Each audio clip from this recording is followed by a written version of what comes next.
자, 하나님 말씀 보겠습니다. 하나님 말씀 요한복음 11장 43절 말씀입니다.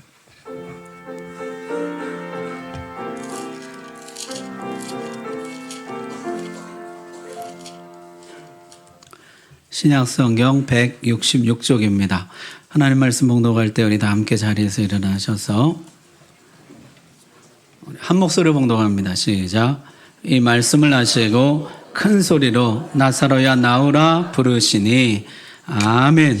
감사합니다. 오늘 말씀은 예수님이 죽은 나사로를 살린 이야기입니다. 예수님은 나사로의 무덤 앞에서 세 마디 말씀을 하셨는데요. 돌을 옮겨 놓으라. 나사로야 나오라. 풀어놓아 다니게 하라. 이렇게 세 마디 말씀하셨습니다.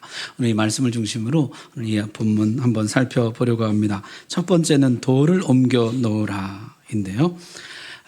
39절에 돌을 옮겨 놓으라. 주님이 이렇게 말씀합니다. 우리 다 같이 한번 해봅시다. 돌을 옮겨 놓으라. 이 이야기의 배경은 베다니 마을에 세 남매의 집이었는데 마르다, 마리아, 나사로 이 세 남매의 집에서 있었던 일입니다. 이 세 남매는 예수님의 많은 사랑을 받았는데 예루살렘에 예수님이 올라가실 때마다 거의 이 집에 들르셨어요.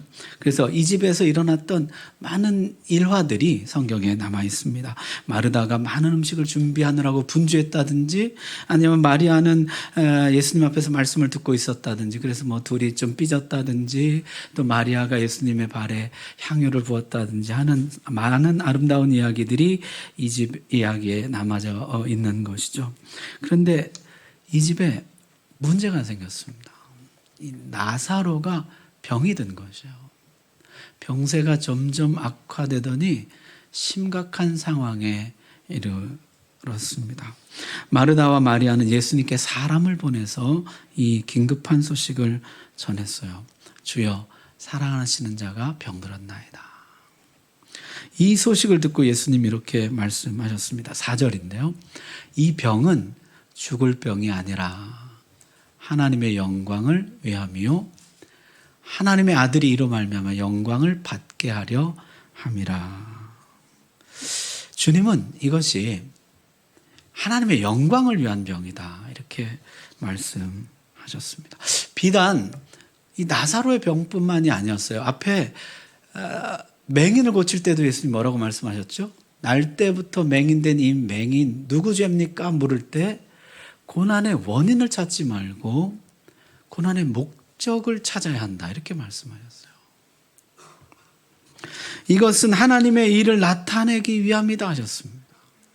여기서 근데 또 이것은 하나님의 영광을 위함이다 이렇게 말씀하시는 것이에요. 주님은 모든 일을 대할 때 그것이 병이건 장애이건 약점이건 간에 그것들이 나타내게 될 하나님의 일, 하나님의 영광을 바라보라는 것이에요.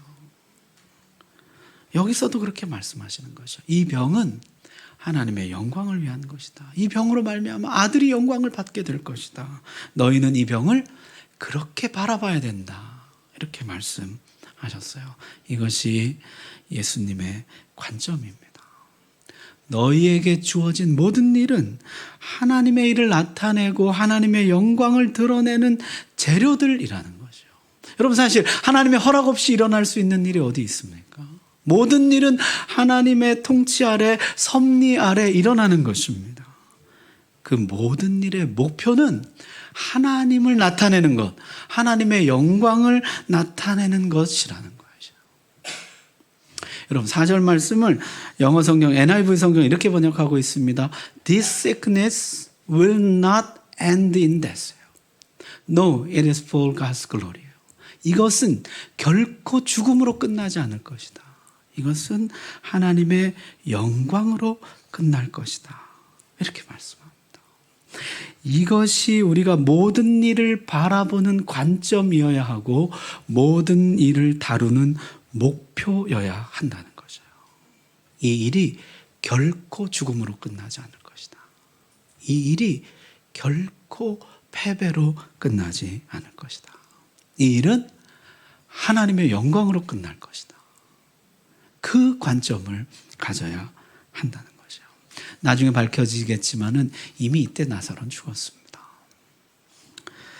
14절에 나사로가 이미 죽었다 주님 말씀하시거든요. 그렇지만 주님은 제자들에게 이 죽음이 결코 죽음으로 끝나지 않을 것이다 말씀하셨어요. 반드시 하나님의 영광으로 끝날 것이다 하셨습니다.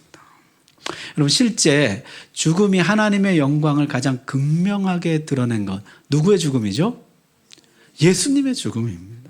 예수님이 십자가에서 죽으시고 무덤에서 부활하실 때 하나님의 영광이 가장 찬란하게 빛나고 하나님의 사랑이 가장 현저하게 드러나게 되더라는 것이에요.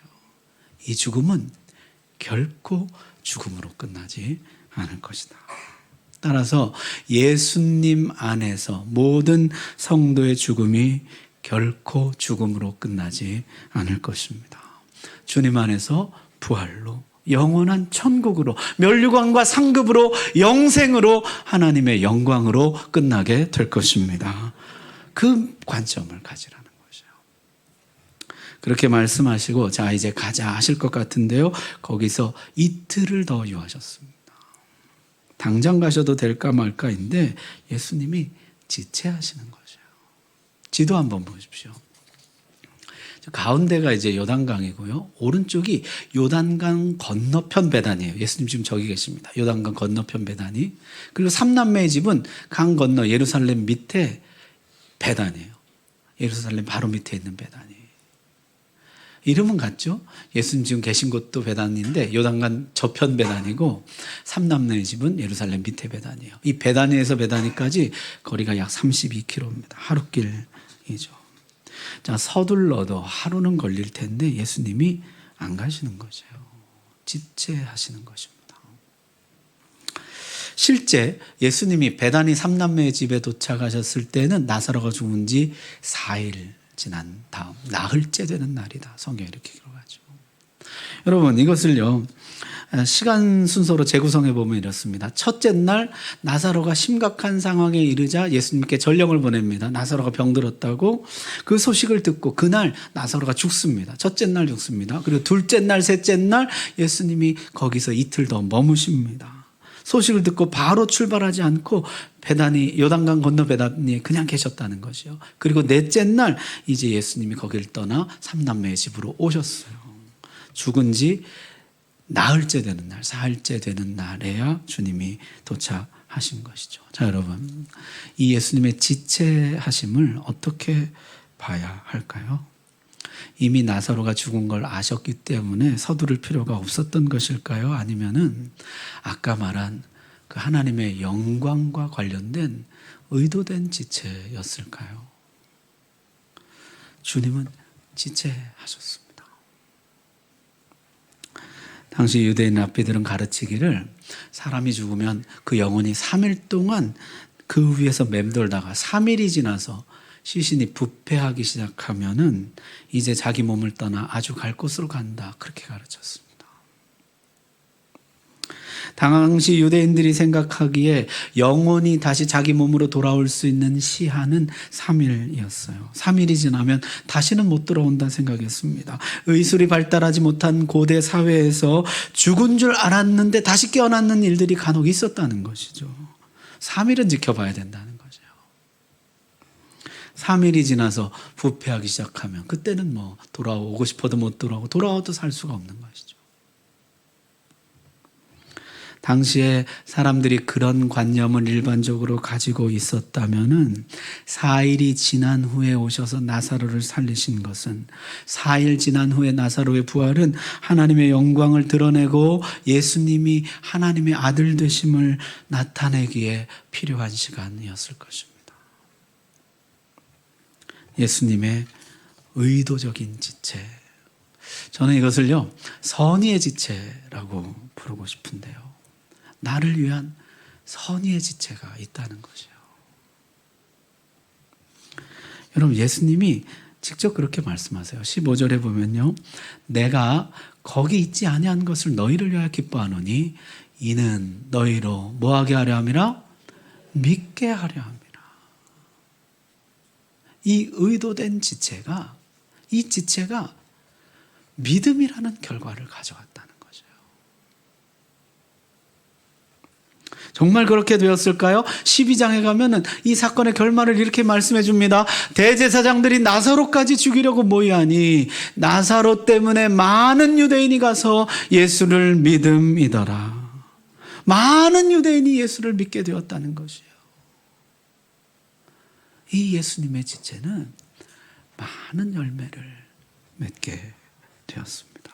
특별히 유대인들에게 믿음을 가져다 주었다는 것이에요. 여러분, 우리도 이럴 때가 있죠. 예수님이 왜 빨리 안 오시지? 하루면 오실 가까운 데 계시는데 예수님이 지체하시는 것처럼 보이는 것이에요.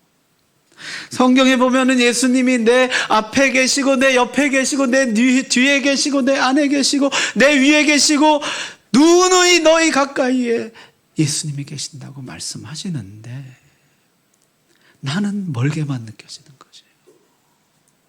나에게는 속히 오지를 않으시는 것이에요. 지체하시는 것이에요. 내 마음은 너무나 급하고 애탄데, 기도는 너무나 간절한데 주님이 지체하시는 것이에요. 선의의 지체, 나를 위한 지체. 여러분, 이 지체가 나에게 견고한 믿음을 가져다 줄 것입니다. 이 지체가 나에게 단단함을 가져다 줄 것입니다. 인내와 소망을 가져다 줄 것입니다. 나로 하여금 오직 예수님만 바라보게 만들어 줄 것입니다. 자, 그렇게 나흘째 예수님이 나사로가 있는 곳으로 오셨습니다. 여러분, 당시 유대인들의 장례 문화는요, 동굴이나 바위를 파서 거기에 묘를 하는 것이에요. 그림에 보시면은 이렇게 유대인들은 가족묘였는데요. 동굴이든지 바위를 파가지고, 저 사람이 나사로는 아닙니다. 그냥 사진을 찾다 보니까 저렇게 파가지고 그 안에 매장을 하고 돌로 막아놓은 곳이죠. 다음 그림 한번 보여줘보세요. 저렇게 돌을 가져다가 그 무덤에 장례를 한 다음에 막아놨던 것이에요. 동물이나 어떤 시신의 훼손을 방지하기 위해서. 예수님이 이렇게 말씀하시는 거죠. 돌을 옮겨 넣어라. 마르다가요, 주여 죽은 지가 나흘이 되었음에 벌써 냄새가 나나이다. 돌을 옮겨서 무덤을 열라는 주님의 말씀을 쉽게 받아들이지를 못합니다. 그랬겠죠. 당연한 이야기죠. 우린 여기서 이런 의문을 갖게 됩니다. 아니, 예수님이 나사로야 나오라 바로 그냥 말씀하시면은 돌이 굴러가든지 아니면 나사로가 돌을 박차고 나오든지. 그런데 예수님이요, 너희가 돌을 옮겨 놓으라 이렇게 말씀하시더라는 것이요. 죽은 자를 살릴 수 있는 분이 돌을 굴러가게 할 수 없었단 말입니까? 생명의 역사는 분명히 주님이 하시는 일이지만 거기에는 우리의 몫이 포함되어 있다는 것입니다. 돌은 내가 옮겨야 한다는 것이에요. 돌은 굴러가고 나사로는 나오라 하지 않으셨습니다. 너희가 돌을 옮겨 놓으라 하셨습니다. 여러분, 주님은 지금도 생명의 역사를 일으키시는 줄 믿습니다. 죽은 영혼을 살아나게 하시고 저들에게 영생을 허락하십니다. 생명을 주십니다. 그러나 복음 전파는 내가 해야 합니다. 돌은 내가 옮겨야 하는 것이에요. 주님, 저는 가만히 있을 테니까 주님이 다 해주십시오. 돌은 네가 옮기라고 말씀하시는 것이에요. 여러분, 이 말씀 나 자신에게 한번 적용해 보십시오. 죽은 나사로를 살리신 것처럼 죽은 내 마음도 내 감정도 내 신앙도 침체와 절망에 매몰되어 있는 내 인생도 주님은 능히 살리실 줄 믿습니다. 그러나 내가 할 일이 있습니다. 돌을 옮겨 놓는 것이에요. 마음문을 여는 것이에요. 오늘 주님께 닫힌 마음문을 여는 자마다 생명의 역사가 일어날 줄 믿습니다. 자, 두 번째 하신 말씀은요, 나사로야 나오라입니다. 43절인데요. 이 말씀하시고 큰 소리로 나사로야 나오라 부르시니, 우리 다 같이 한번 해봅시다. 나사로야 나오라. 자, 돌을 옮겨 놓았습니다. 무덤이 열렸습니다. 자, 이제 예수님이 과연 어떻게 하실 것인가? 나사로를 어떻게 다루실 것인가? 어떻게 이 죽음을 영광으로 바꾸실 것인가? 모든 사람들이 예수님을 주목하고 있는데요. 예수님이 기도하기 시작합니다. 그의 기도는 이런 것이었어요. 41절 보십시오. 돌을 옮겨 놓으니 예수께서 눈을 들어 우러러 보시고 이르시되 아버지여 내 말을 들으신 것을 감사하나이다. 주님의 입에서 나온 첫 마디는요, 감사하나이다. 감사였다는 것이에요. 아버지여 내 말을 들으신 것을 감사하나이다. 주님은 먼저 하나님께 감사하셨습니다. 일이 이루어지기도 전에 주님은 선제적으로 감사의 기도를 먼저 드리셨어요. 그러고 보면요, 예수님 항상 그러셨어요. 오병이어 때도 어땠습니까?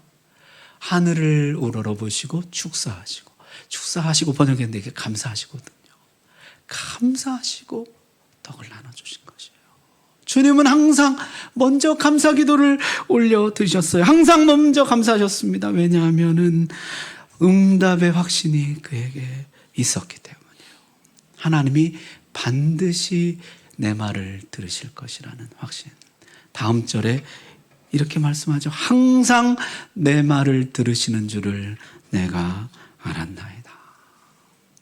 여러분, 이 담대한 감사, 선제적 감사는요, 확신으로부터 왔다는 것이에요. 그리고 이 확신은 경험으로부터 나온 것입니다. 여러분, 확신을 가지고 싶다고 해서 생기는 게 아니에요. 믿습니다 한다고 생기는 것이 아니에요.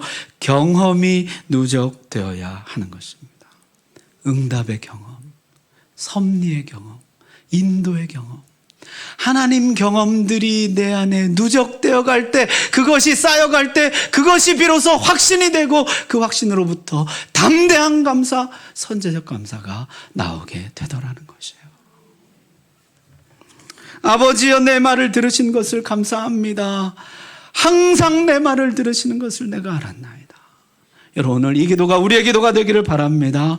여러분, 금년에 하나님 경험 많이 하시기를 축복합니다. 응답의 경험, 섭리의 경험, 인도의 경험, 많은 하나님 경험들이 켜켜이 쌓여가지고 그때 비로소 단단한 확신, 견고한 확신이 생기는 것이에요. 거기서부터 감사가 우러러 나오는 것입니다. 선제적인 감사가, 담대한 감사가, 내 말을 들으신 것을 감사하나이다. 오늘 그런 한 해 되기를 주의 이름으로 축복합니다. 자, 주님이 먼저 감사하신 후에 큰 소리로 부르셨습니다. 나사로야 나오라! 주님이 외치셨습니다. 나사로가 나왔을까요? 자, 우리 중고등부 학생들, 나사로가 나왔을까요? 믿음이 있네. 훌륭합니다. 죽었던 나사로, 부패가 시작된 나사로, 그에게 다시 생명이 임하기 시작하고 나사로가 당당하게 무덤 밖으로 걸어 나왔습니다. 마치 에스겔 골짜기에 마른 뼈들에게 생기가 들어가고 당당한 하나님의 군대가 되어서 나오는 것처럼 죽었던 나사로에게 생기가 들어가고 당당하게 걸어 나왔다는 것이에요. 여러분, 어둠은 빛의 부재이고 죽음은 생명의 부재입니다. 빛이 들어오면 어둠은 물러가게 마련이고 생명이 오면 죽음은 힘을 잃게 마련입니다. 여기 생명의 주인이 오셨습니다. 생명의 근원이 오셨습니다. 그가 명하심에 죽음은 그 힘을 잃어버릴 수밖에 없었다는 것이에요. 그 명령을 거역할 수가 없었습니다. 죽음의 권세는 힘을 잃고 나사로에게 다시 생명의 기운이, 예수의 생명이 약동하게 되었다는 것이에요. 히브리서는 예수님의 이 생명사역을 이렇게 묘사하고 있습니다. 죽음의 세력을 잡은 자 곧 마귀를 멸하시며 또 죽기를 무서워함으로 한평생 메어 종노릇하는 모든 자들을 놓아주려 하심이니, 마귀를 멸하시고 죽음의 권세를 멸하시고 모든 자들을 놓아주려, 죽음에 매여 있는 모든 자들을 놓아주려 오셨다는 것이에요.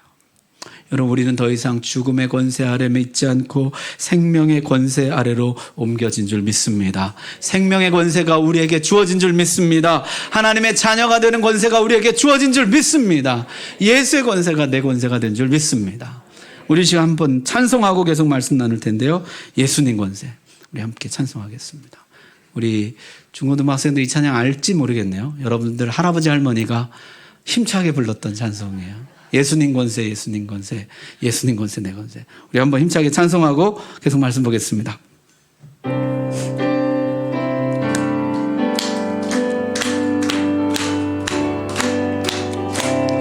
예수님 권세, 예수님 권세, 예수님 권세, 내 권세. 예수님 권세, 예수님 권세, 예수님 권세, 내 권세. 아멘. 할렐루야, 할렐루야. 예수님 권세, 내 권세. 할렐루야, 할렐루야. 예수님 권세. 우리 다시 한번 예수님 권세, 예수님 권세, 예수님 권세, 예수님 권세, 내 아멘. 예수님 권세, 예수님 권세, 예수님 권세, 내 권세. 할렐루야, 할렐루야, 할렐루야. 예수님 권세, 내 권세. 할렐루야, 할렐루야. 예수님 권세, 내 권세. 아멘. 예수님 안에 있던 생명의 권세가 내 권세가 된 줄 믿습니다. 빛이 오셨는데 물러나지 않을 어둠이 없습니다. 생명이 오셨는데 떠나가지 않고 버티고 있을 죽음의 권세가 없습니다. 오늘 주님이 우리에게 오실 때 어둠은 물러가고 죽음의 권세는 떠나갈 줄 믿습니다. 주님이 나사로야 나오라 하실 때 나사로에게 생명이 약동한 것처럼 오늘 나에게 나오라 하실 때 내 속에 어둠은 물러가고 사망 권세는 힘을 잃고 예수 생명이 충만케 될 줄로 믿습니다. 자, 여러분, 오른손 한번 가슴에 얹어 보십시오. 이제 내가 나사로가 되는 것입니다. 내가 나사로가 되어서 나사로야 나오라 주님 말씀하실 때 내 안에 어둠의 권세, 사망 권세, 죄의 권세 떠나갈 줄 믿습니다. 한번 크게 외쳐봅시다. 나사로야 나오라, 나사로야 나오라. 주님 말씀대로 될 줄 믿습니다. 어둠에서 나오라, 무덤에서 나오라, 죄악에서 나오라, 질병에서 나오라, 절망에서 나오라. 아무리 오래되고 부패가 시작되었고 냄새가 난다 할지라도 너는 이제 나오라. 주님 말씀하실 때에 반드시 그렇게 될 줄 믿습니다. 빛이 오셨습니다. 생명이 오셨습니다. 어둠은 떠나가고 죽음의 권세는 떠나가게 될 것입니다. 자, 세 번째 말씀은 풀어놓아 다니게 하라 입니다. 44절 보십시오. 죽은 자가 수족을 배로 동인 채로 나오는데 그 얼굴은 수건에 쌓였더라. 예수께서 이르시되 풀어놓아 다니게 하라. 우리 같이 한번 합시다. 풀어놓아 다니게 하라. 자, 나사로가 살아나왔는데요, 수족을 배로 동인 채로 나왔다는 것이요. 여러분, 그 이집트의 미라 같은 거 보면 어때요? 머리부터 발끝까지 통으로 이렇게 감싸잖아요. 그러나 유대인들의 장례 풍습은 좀 달랐습니다. 유대인들은요, 손, 발, 몸통, 머리 각각 따로따로 배로 쌌어요. 감쌌어요. 각각 따로 묶인 채로 나왔다는 것이죠. 자, 나사로가 살아나기는 했어요. 그런데요, 머리, 손, 발, 몸통 꽁꽁 묶인 채로 나왔다는 것이요. 죽음의 흔적, 죽음의 잔재를 그대로 가지고 나왔다는 것이죠. 저 뒤에 가면 이제 예수님이 부활하신 장면이 나오는데요. 요한복음 20장에 예수님의 부활은 좀 달랐습니다. 20장 6절 7절 말씀 한번 보시면요. 시몬 베드로는 따라서 무덤에 들어가 보니 세마포가 놓였고 또 머리를 쌌던 수건은 세마포와 함께 놓이지 않고 딴 곳에 쌌던 대로 놓여 있더라. 몸을 감쌌던 세마포, 머리를 쌌던 수건 각각 따로따로 잘 개켜 있었다는 것이에요. 예수님은 완전히 죽음의 잔재 없이 부활하셨습니다. 그러나 나사로는 그렇지 못했어요. 살았지만 죽음의 잔재를 그대로 가지고 있었어요. 꽁꽁 묶인 채로 있었어요. 풀어놓아 다니게 하라. 풀어놓아 다니게 하라. 주님, 우리가 생명을 얻되 풍성히 얻기를 원하십니다. 옛사람의 잔재에 매여서 얽매인 삶을 살아가기를 원치 않으십니다. 여러분에게는 어떤 옛사람의 잔재들이 남아 있습니까? 생명을 얻었습니다. 예수님을 영접함으로 구원을 받고 새 생명을 얻었습니다. 그런데도 여전히 옛사람에 꽁꽁 묶여 있는 것이에요. 어둠의 권세, 죄의 권세, 죽음의 잔재, 옛사람의 잔재에 꽁꽁 묶인 삶을 살아가고 있는 것이에요. 풀어놓아 다니게 하라.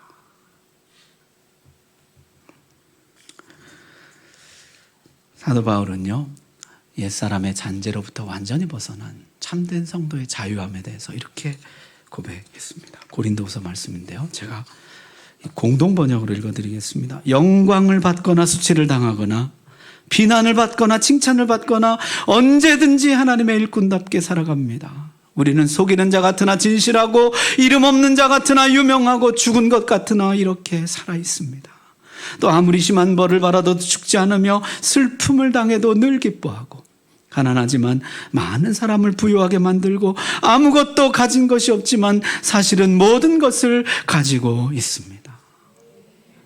바울은 어떤 것에도 매이지 않는 참된 자유의 삶을 살아가고 있다는 것이에요. 바울이 이렇게 할 수 있는 이유 스스로 고백합니다. 고린도전서 15장인데요. 형제들아, 내가 그리스도 예수 우리 주 안에서 가진 바 너희에게 대한 나의 자랑을 두고 단언하느니, 같이 읽습니다. 시작. 나는 날마다 죽노라. 아멘. 그는 날마다 죽는다는 것이에요. 그도 우리와 성정이 같은 사람일진데 그는 어떻게 옛사람의 잔재에 매이지 않고 이렇게 자유할 수가 있었습니까? 그는 날마다 옛사람을 십자가에 못 박았습니다. 옛사람의 잔재가 올라올 때마다 또 십자가로 나가고, 내 안에 죽었던 옛사람의 모습이 또 올라올 때마다 또 십자가로 나가고, 나는 날마다 죽노라. 그는 날마다 죽음으로 날마다 다시 살 수가 있었고, 날마다 참된 자유의 삶을 살 수가 있었다는 것이에요. 사랑하는 성도 여러분, 여러분들 묻고 있는 옛사람의 잔재는 무엇입니까? 풀어놓아 다니게 하라. 오늘 이 말씀대로 자유케 되는 은혜가 임하기를 바랍니다. 말씀 마치겠습니다. 예수님 무덤 앞에서 세 마디 말씀하셨어요. 첫 번째 뭐였죠? 돌을 옮겨 놓으라. 두 번째는 나사로야 나오라. 세 번째는 풀어놓아 다니게 하라. 오늘 주님이 우리에게 이렇게 말씀하시고 깊은 수렁에 빠진 자를 건져내시고 살려내시고 다시 참된 자유 가운데 오직 주님께만 매인 인생으로 참된 자유를 누리며 살아가는 우리가 되도록 주께서 역사해 주시길 바랍니다. 기도하겠습니다.